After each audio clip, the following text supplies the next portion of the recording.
Good morning, good afternoon, and good evening, Dr. Jennifer. I don't know when exactly the time you will watch my video, so yeah. And hello everyone, if my video will be presented in the class, my name is SHAZRUL bin AHMAD with matrix number BB21110062. So today I'm going to present about the place that I chose, which is Tanjung Aru, and I will present and discuss about the SDG uh, that has in the Tanjung Aru. So stay tuned. So Tanjung Aru is a sub-district of Kota Kinabalu in Sabah of Malaysia, and its main feature is its beach called Tanjung Aru Beach, which stretches to over 2 kilometers long along with the new skyscrapers. And Tanjung Aru Beach might align with various SDGs such as Goal 14, which is the life below water, and Goal 15, which is the life on land, which focus on preserving the marine and terrestrial ecosystems. The local initiatives can contribute to broader the global goals for a more sustainable future. So the first SDGs that might have aligned with the Tanjung Aru is the Goal 14, which is the life below water. This goal aims to conserve and sustainably use the oceans, seas, and marine resources. The actions at Tanjung Aru Beach might involve uh, efforts to protect the marine biodiversity, prevent pollution, and promote sustainable fishing practices. And what exactly the practices that can be practiced at the Tanjung Aru in the under the Goal 14 Life Below Water. So the first is actually the marine biodiversity conservation, which is implementing measures to protect and preserve the diverse marine life in the waters around Tanjung Aru Beach.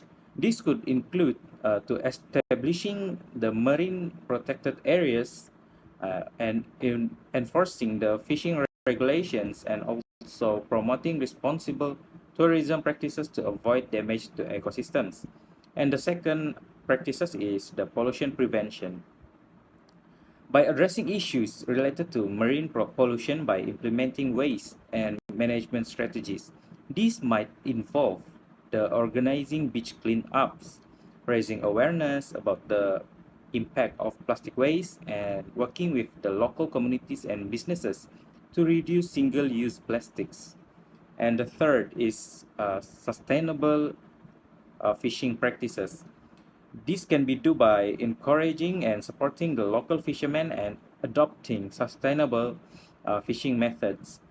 This include by promoting responsible catch limits, avoiding destructive fishing practices, and introducing alternative livelihood to reduce pressure on marine resources. And the fourth practices is actually the coral reef protection, which preserving and rehabilitating the coral reefs, which are crucial to marine ecosystems. This can involve coral planting initiatives, monitoring and addressing the coral bleaching, and educating the public about the importance of the ecosystems. And the fifth practices that can be under the Goal 14, Life Below Water, is actually the education and awareness. By conducting educational programs to raise awareness about the importance of marine conservation, this can involve the schools, local communities, and tourists to instill a sense of responsibility for the marine environment. The sixth practices is actually the research and monitoring. In this practice, we can actually supporting the scientific research and monitoring programs to assess the health of marine ecosystems. This information can guide conservation efforts and help adapt strategies to changing the condition of the marine environment. So the second SDG is Goal 15, which is the life on land. This goal uh, focuses on protecting, restoring, and promoting sustainable use of terrestrial ecosystems. The initiatives of Tanjung Aru Beach may involve uh, coastal habitat restoration, preservation of local flora and fauna, and responsible land use planning. So, what practices that can be practiced in the under the goal 15 life on land? So the first is actually the coastal habitat restoration, which implementing projects to restore and rehabilitate the coastal ecosystem. This could include the mangrove reforestation, dune restoration, and planting native vegetation to prevent erosion and maintain the biodiversity. So, the second practice is actually the biodiversity conservation. By protecting the diversity of plant and animal species in the surrounding land areas, this might involve creating and maintaining the nature reservoirs, implementing the wildlife corridors, and establishing the programs to monitor and protect endangered species. And the third practices is actually the sustainable land use planning. By encouraging and the responsible land use practices to prevent habitat destruction and fragmentation.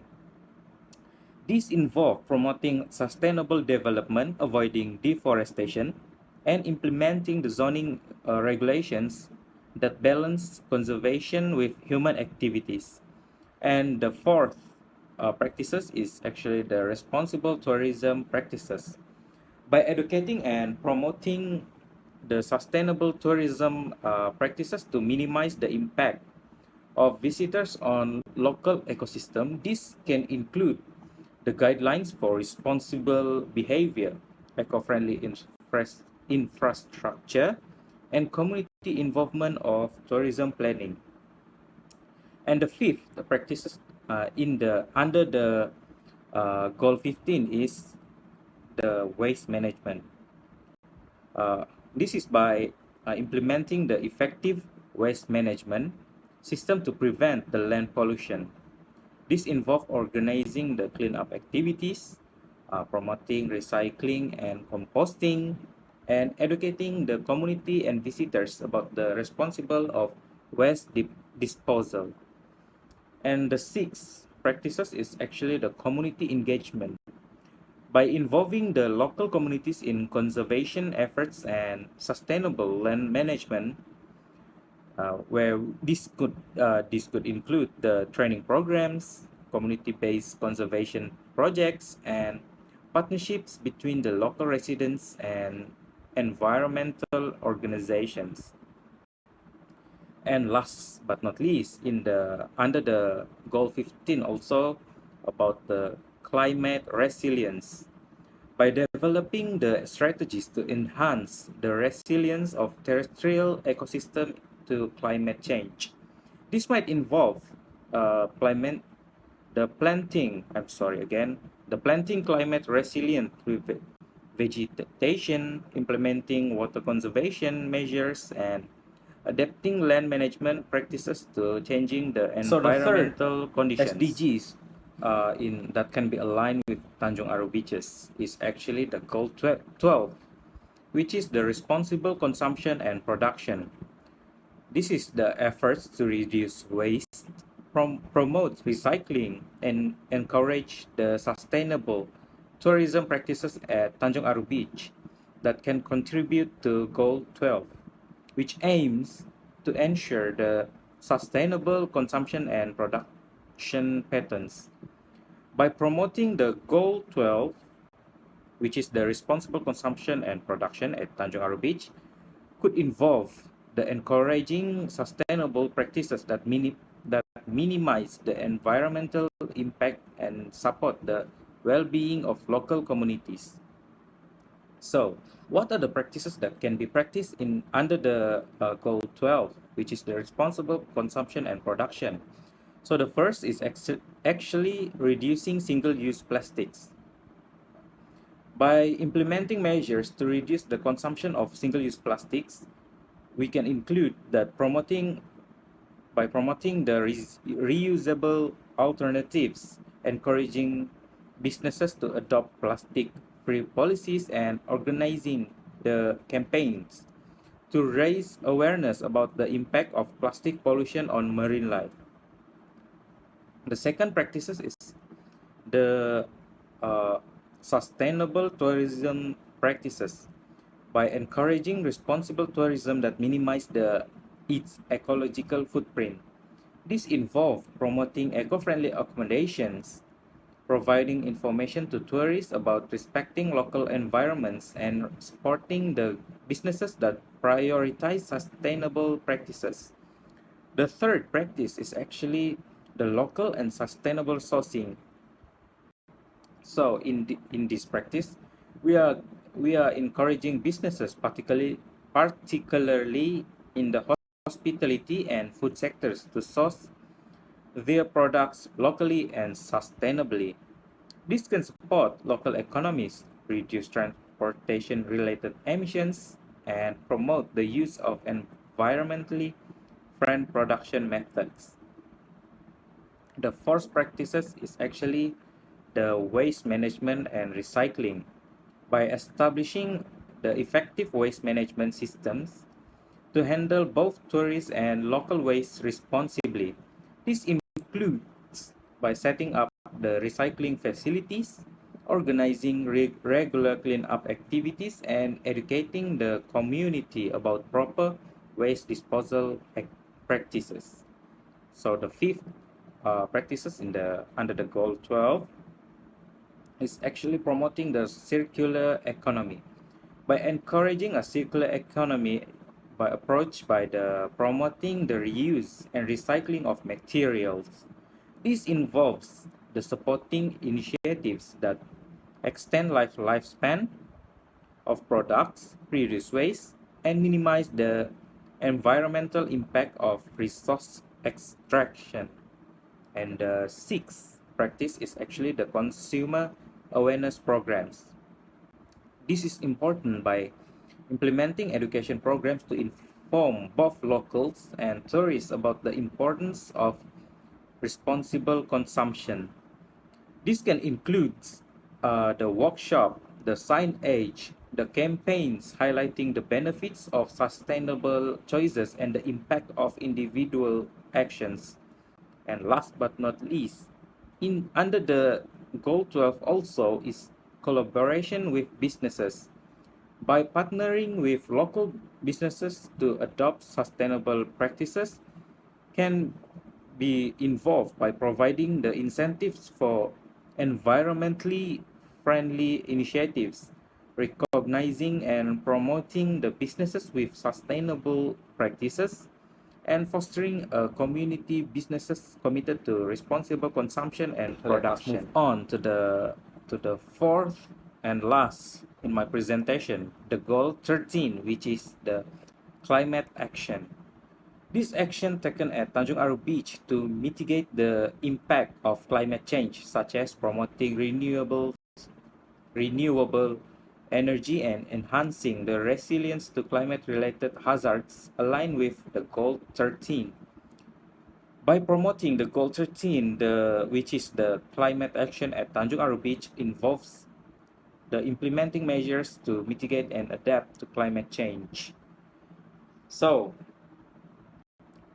what are the practices under the goal 13, which is the climate action? So the first is the renewable energy. By transitioning to renewable energy sources for beach facilities and nearby establishments, this includes the solar panels, wind turbines, and other sustainable energy solutions to reduce the reliance on fossil fuels and decrease the carbon footprint. The second practices is the climate resilient infrastructure. This is by designing and constructing the climate resilient infrastructure that can withstand the extreme weather events.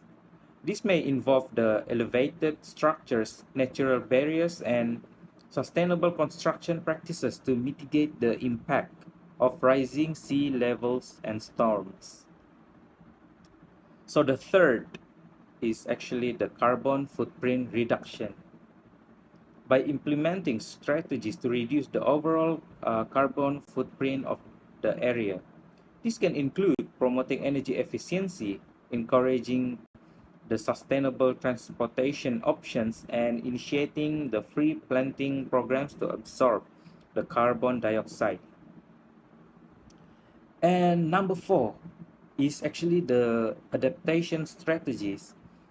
This is for developing and implementing strategies to adapt to the changing climate conditions. This might include to creating the heat resistant green spaces, implementing water management practices to address changing precipitation patterns, and preparing for potential sea level rise. So number five, the community education. This is important uh, to in, to conducting education programs to raise awareness about climate change and its local impacts.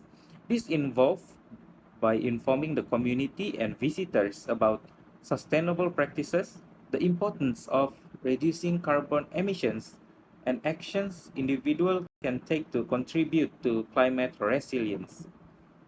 The sixth is eco-friendly tourism practices. By promoting eco-friendly tourism practices that minimize the impact on the environment. This can include encouraging low-impact activities, providing information about local ecosystems, and promoting responsible behavior among the tourists. And next is partnerships and advocacy. By collaborating with local governments, businesses, and environmental organizations to advocate for climate action. This involves by participating in regional and global initiatives, sharing best practices, and working collectively to address climate change. And last but not least, under the goal, uh, what again? Under the goal 13, lastly is the practices is the monitoring and reporting. Establishing the monitoring system to track climate-related changes and their impacts on Tanjung Aru Beach. Regular reporting and data analysis can inform decision-making and adaptive strategies. And that's all from me. Thank you for lending your ears and paying attention to uh, my poor presentation. Thank you, Dr. Jennifer, and thank you, everyone.